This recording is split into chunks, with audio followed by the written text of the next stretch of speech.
From the land of beauty and bounty, I am Mylinda T. Alison, Teacher 1 from Calinaw, Calilintad Integrated Preschool, Division of Lanao del Norte.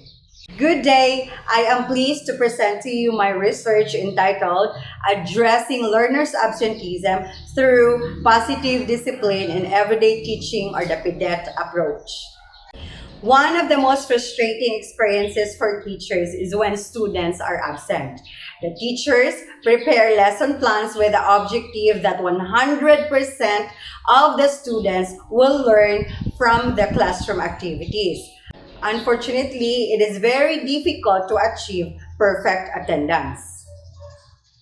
No matter how interesting the activities are, no matter how prepared the teachers are, but there are still students who miss out these activities willingly or unwillingly. School absenteeism is an alarming problem for the administrators, teachers, parents, and of course to the students. Students who are absent from the school are at the greatest risk of dropping out.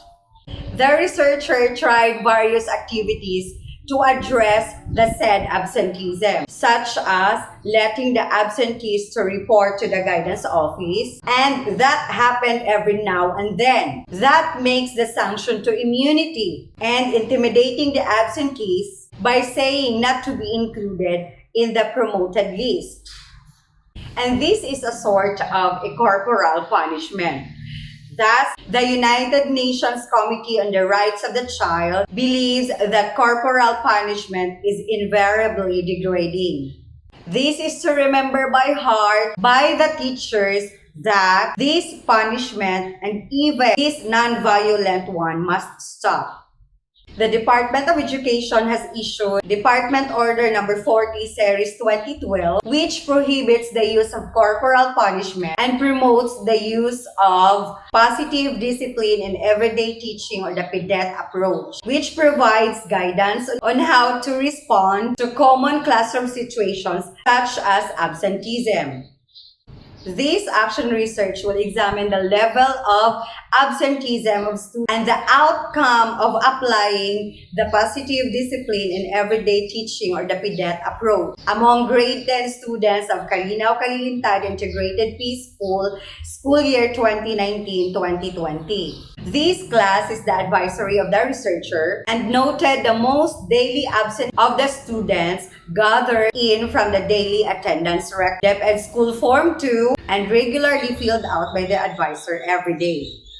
This is the theoretical framework of the study.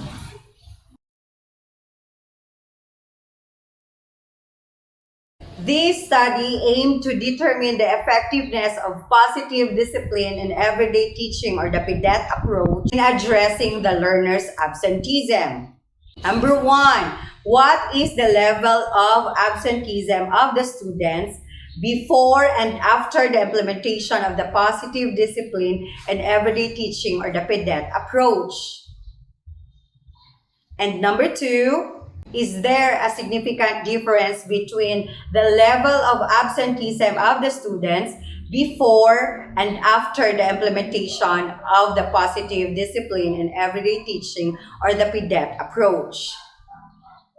The purpose of this study was to address the level of absenteeism of the learners through the positive discipline in everyday teaching, or the PDET approach, to the grade 10 students of Calinaw, Calilintad Integrated Preschool, school year 2019-2020.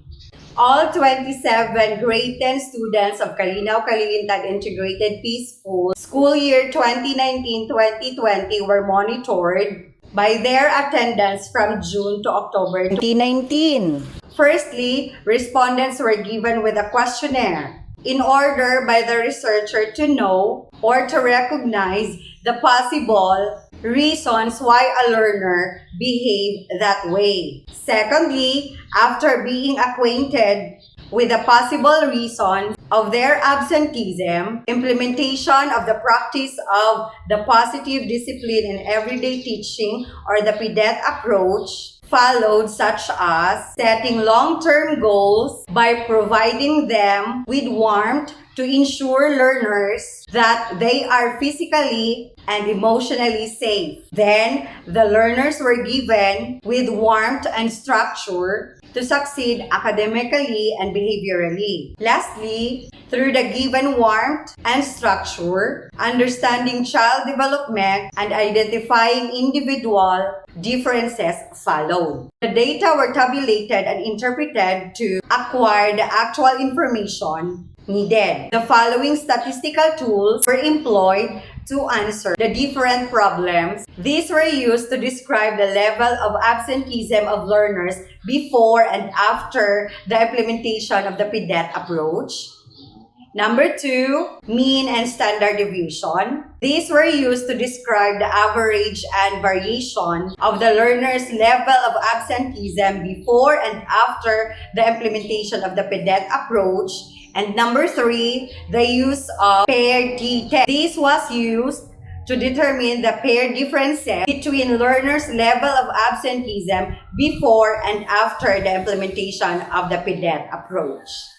The table presents the comparison of the learner's absenteeism before and after the implementation of the PDET approach. Result displays that the respondent before the PDET approach has relatively inclusive difference in the level of absenteeism after the implementation of the PDET approach. This pertains to say that a clear improvement of the student's level of absenteeism is noted due to the implemented approach. That table presents the paired differences on the learner's level of absenteeism before and after the implementation of the PDET approach. Results show that there is a significant difference between the learner's level of absenteeism before and after the implementation of the PDET approach, since the p-value of less than 0.001 does exceed at the 0.05 level of significance. This implies that there is a significant improvement of the learner's level of absenteeism before and after the implementation of the PDET approach. The advocacy of the researcher is to let the other educators discern the accountability in us in addressing the behavior of the students such that the study will be portioned to co-teachers through school learning action cell, in-service training, or in a research congress. That ends my presentation. I am now ready for your comments, suggestions, and recommendations.